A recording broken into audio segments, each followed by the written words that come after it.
So this the audience for this podcast is CPAs, people that serve financial the virtual family office, that REAs, and wealth advisors, lawyers. So what kind of advice would you give to people that were looking to enhance their commercial real estate investments, Yeah, leasing? really simple. We are all taught, how do we build our book of business? Who can I call to get to be my next client? So very inward focused. How can I do better? How can I grow my book and make more money?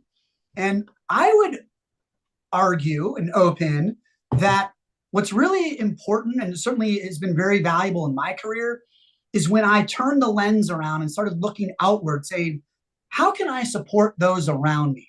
How can I uplift those in my community so I become more of that trusted advisor, that go-to resource where it doesn't really matter what people need, but they trust my network. And that's really where that philosophy of giver's gain comes into play. I would tell these accountants and attorneys, I know this happens a lot with attorneys, is they start their legal career, they're grinding, they're working on other people's clients, they're doing great work. And then 7, 8 years into their career, they go, well, I'd like to become a partner. How do I do that? And they go, oh, well, you got to bring in your own clients. And no one ever taught them how to do that. Well, I'm going to teach you right now, bringing in your own clients. It's about the giver's gain. It's about finding those people that you want to be your clients and doing what you can to support them in their business. Yeah. Whatever their needs are, whatever their goals are, it might have nothing to do with your product or service. Doesn't matter. Do what you can to support those around you. And that's how you're going to bring in opportunities down the road. Is the ones that you have helped and supported and brought them new clients, they're going to ultimately do the same for you. Yeah, 100%. So I always ask, we're talking about a lot of positive stuff. Let's talk about the negative stuff. Like, where are the pitfalls? Where are the mistakes? Where are the big holes? Where, even by way of example, have you seen some great examples of things where you're like, oh my gosh, if they'd only talked to me, what are some big mistakes that people can avoid? Well, number one, I think the biggest mistake for entrepreneurs is getting out of their own way. They need to get out of there. They think they can do everything. They try. They wear so many different hats, and not only are they overworked and exhausted and burnt out, but not all of us are good at many different things. Most of us, I would say, are good at a couple of things, right? One, maybe two. And it's the rest of those things that we need to bring in the right people to be in the right seats, and that's something that I learned the hard way. I was horrible at hiring talent. I thought I could do it. But once I outsourced it to recruiting firms, I got the best people that allowed my business to truly flourish and grow, because I was then focused on the small few things that I'm good at, letting other people do the great things that they're great at. And that's been a huge amount of success brought in because of that. But also, one thing I might share with your listeners is don't get so caught up in other people's definition of success. Have your own definition of success. We all were growing up, I'm going to say the older generation that I'm a part of and older, it was about money.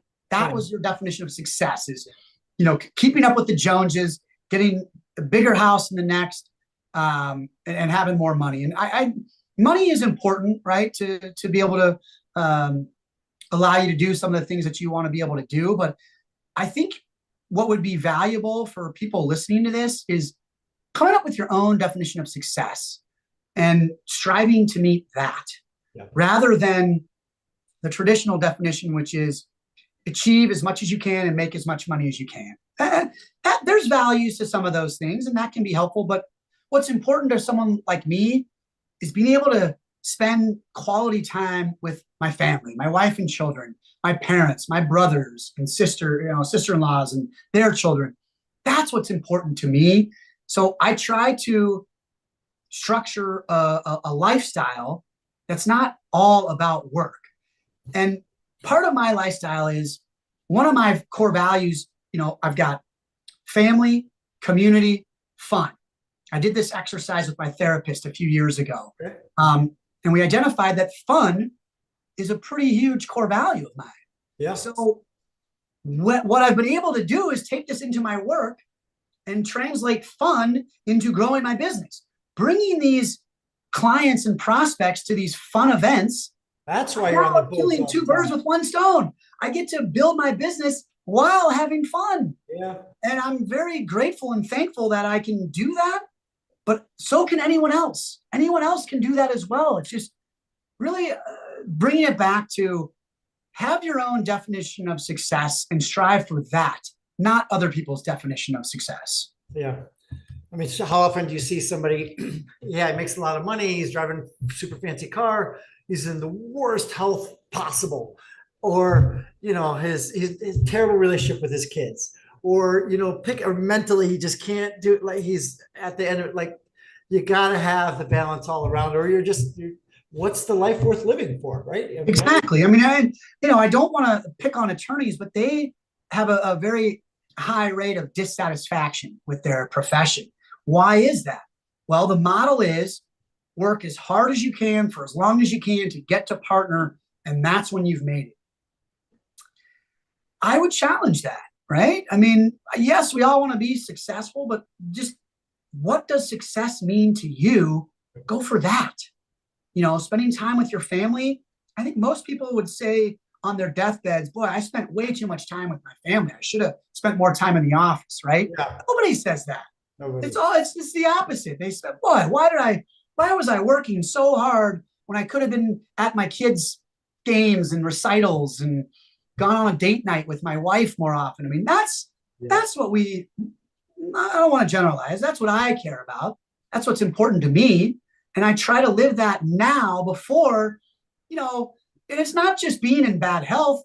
There's plenty of other things that can get you on a whim. You have no idea tomorrow's not guaranteed. So let's live today. That, you know, I hate the cliche that it's like it's our last, but just live each day that it's valuable. It's important to you, and try and spend it how you want to be spending it. Yeah, 100%. All right, it's such a great message, and I hate to bring it back to the more business side, but I have to ask this question before we wrap things up. Like, what are the trends that you see in commercial real estate that could impact the planning or, you know, the future business? Yeah, that's a good one, and I do have a few thoughts in the commercial real estate space. So number one, office space. We'll start there. We're seeing some of the highest vacancy rates that we've had in a long time. We're seeing a lot of foreclosures, deeds in lieu of foreclosures. What it all means for the business owner, that's who I care about, that's who I represent. There's going to be tremendous opportunities for your business to acquire office space on the cheap. You're going to get some amazing deals. We're talking 30 to 40% lower than pre-pandemic deals. So that's the office side. What's really a little bit more tricky is the industrial and warehouse side. Our vacancy rates across the country, not just Chicagoland, but across the country, are hovering around 4 to 5%. Oh, But what that's taking into account, which by the way is historically low, it seems really low. Yeah. that's taking into account, Stuart, a huge amount of big box spaces, 500,000 to 1 million square foot spaces that are geared towards the Fortune 500 firms like Amazon, Procter & Gamble, Kimberly-Clark, Targets of the world. They're not really taking those spaces as much anymore. When you look at the supply of spaces of call it 50 to 250,000 square feet. So for the small and medium-sized businesses, which are really the vast majority of businesses that are out there, and that's the type of space that they need, the vacancy rate for spaces between 50 and 250,000 square feet, it's under 2% in a lot of markets. It's 3% or less all over the country, right? And so the biggest key there, the takeaway for my advice, if you are in the need for industrial or warehouse space, start early, number one, because there's not going to be a lot of supply for you. There's going to be a huge amount of demand competing for that supply, whether you're trying to lease or purchase. So get ahead of the curve by starting early. And number two, you've got to get a good broker, a broker that knows how to skip the line, and knows how to get your business to the landlord or seller's eyes first, and to catch their eye and to say, this is the tenant or buyer that we want to go under contract with. There's a lot of ways that I know how to do that. There's a lot of ways that good brokers will be able to do that, but most brokers just sit and wait for something to happen. If you can find a broker that's going to be proactive, that knows how to skip the line and secure your business, the space, when there's 3, 4, 5 other tenants or buyers looking at it, that's what's happening right now. When I have a client looking at space, there's always a line. There's always people that have proposals out already that are trying to buy it or lease it ahead of my client. And you'll see in my client testimonials and my Google reviews, my clients are thanking me, hey, we got this space even though we were 3rd, 4th, 5th in line by the time we showed up to look at it. That's the type of broker that these businesses need right now. That sounds fantastic. And I was going to ask, like, what could people, CPAs, REAs, family offices, those people do? And you really just answered the question. You need to find that relationship that knows what they're doing. Well, and same thing with the attorneys and the CPAs. They know that the tax deadline is April 15th. So start with your clients earlier. Have a year end. Hey, how'd this year go? What are we looking at? What are the documents we need to be looking to bring in?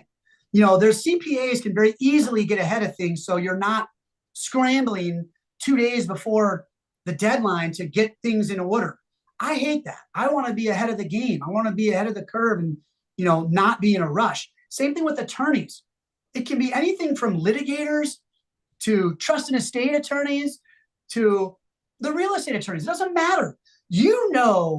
Different documents that the other side's going to want to see. How the negotiation is going to go. Get ahead of things. Smooth the path out for your client so they have a good experience with you. Because ultimately, at the end of the day, when your client has a great experience with you as their service provider, they're going to come back to you. They're going to refer you. They're going to want others to have that same experience. And so anything you can do to allow your client and prospects to have a good experience, that's going to be in your best interest in the long run, 100%. Absolutely wonderful. Well, Bill, it's been amazing having you on as a guest. I've learned a tremendous amount about your space. How do people get a hold of you? What's the best way for them to reach out? So I respond very well to email. It's bill@tagcommercialbroker.com, tagcommercialbroker.com, and our website, www.tagcommercialbroker.com. Those are the ways. Email is great. And, I will always get back. I will always respond to somebody, no matter what it is, whether I can provide that service or not. I'm going to tell them whether I can or not, but I will respond to anybody that reaches out because that's part of the DNA that's been ingrained in me. Yeah. Wonderful. It's fantastic. And obviously you're super passionate about what you do and about your clients and about helping them and giving them the best experience possible. And that's all anybody can ask for, right? Well, Thanks. I guess they can ask for your expertise as well, which you clearly have. So I've been your host, Stuart Cruz, for Money Talk Viewpoint. We've been a pleasure to have you here watching the show. It's been amazing having Bill on as a guest. For those of you who want to be a guest on the show, please reach out to moneytalkviewpoint.org. My name is Stuart Cruz. This is the podcast for financial professionals that service the virtual family office and family office space. Thank you so much for watching. And I like to say, we are here to help you be better every day.